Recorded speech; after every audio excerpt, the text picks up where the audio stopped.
સુરતમાં city bus અને BRTS બસમાં થતા ટિકિટ કૌભાંડને અટકાવવા માટે એક ખાસ ઝુંબેશ આરંભવામાં આવી છે.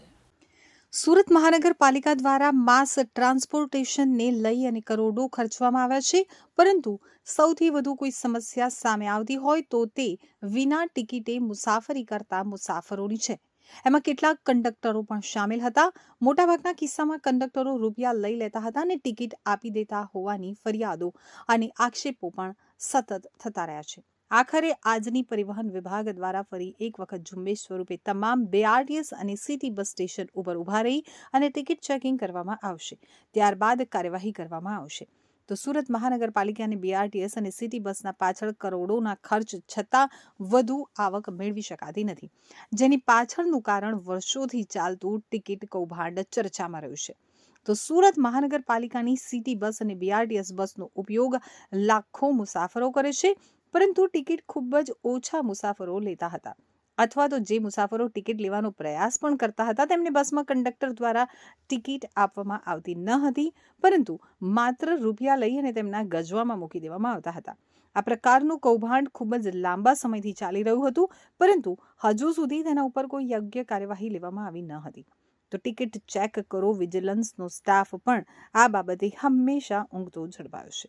આજે પરિવહન સમિતિ દ્વારા સિટી લિંકના અધિકારીઓ સાથે અલગ અલગ બીઆરટીએસ અને સિટી બસ સ્ટેશન ઉપર જઈ અને ટિકિટ ચેકિંગ તપાસ કરી હતી. બીઆરટીએસ અને સિટી બસની અંદર મફતમાં મુસાફરી કરનારાઓને આજે સવારથી જ ચેકિંગ દરમિયાન ઝડપી પાડવામાં આવ્યા હતા.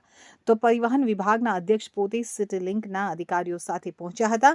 તેમના દ્વારા જે પણ મુસાફર ટિકિટ વગર ઝડપાયા હતા તેમને ફૂલ આપી અને તેમની પાસેથી નિયમ મુજબનો દંડ વસૂલ કરવામાં આવ્યો હતો, જેમાં પુખ્ત વયના વ્યક્તિ પાસેથી 100 અને નાની વયના મુસાફર પાસેથી 50 સુધીનો દંડ વસૂલવામાં આવે છે.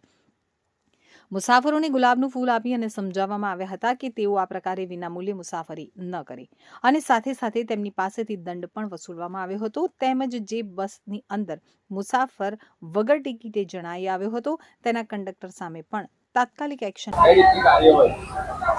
ગત રોજ મારા સિટી લિંકના સ્ટાફ અને મારા જનરલ મેનેજર પરવીન પ્રસાદ અને હું અમારું સુરત બીઆરટીએસ જે ટર્મિનલ છે ત્યાં અમારા જે કંડક્ટરો એજન્સીના જે માલિકો છે અને કંડક્ટરોને ચેકિંગ કરનાર ચેકરો, અમારા વિજિલન્સનો સ્ટાફ, આશરે તમામ સ્ટાફ સાથે અમે ગત રોજ જે મિટિંગ કરી હતી અને ગત રોજ જ તમામને અમે સૂચના આપી હતી. આવતીકાલથી આપણે સુરત શહેરના તમામ બીઆરટીએસ બસ હોય કે સિટી બસ હોય, તમામ ચેકરો સવારથી જ 1 મહિના માટે વિજિલન્સ સ્ટાફ સાથે નિયમિત કંડક્ટરની બી ચેકિંગ કરશે અને પેસેન્જરની બી ચેકિંગ કરશે. અને વિશેષ પેસેન્જર વગર ટિકિટનો પકડાશે, પુખ્ત વયનો હોય તો એને 100 રૂપિયા ફાઇન, અને ભાડે ખસે તો એને 50 રૂપિયા ફાઇન. આ અમે અગાઉથી આ નિયમ છે, પરંતુ અમે જે પેસેન્જરો ટિકિટ લેવા માટે જે ભૂલ કરે છે, ભાઈ કેમ ટિકિટ લેતા નથી, એની સાથે અમે જે વાત કરીએ છીએ, જે ટિકિટ વગરનો પકડાય એને અમે ગુલાબનો ફૂલ આપીએ છીએ, એમને સમજણ પાડીએ છીએ, એમને પ્રેમથી એને એમનાથી અમે ફાઇન ભરાવીએ છીએ. અને આજ પછી તમે આવી ભૂલ કરશો નહીં એવી પણ એમની પાસેથી અમે બાંયધરી લઈએ છીએ.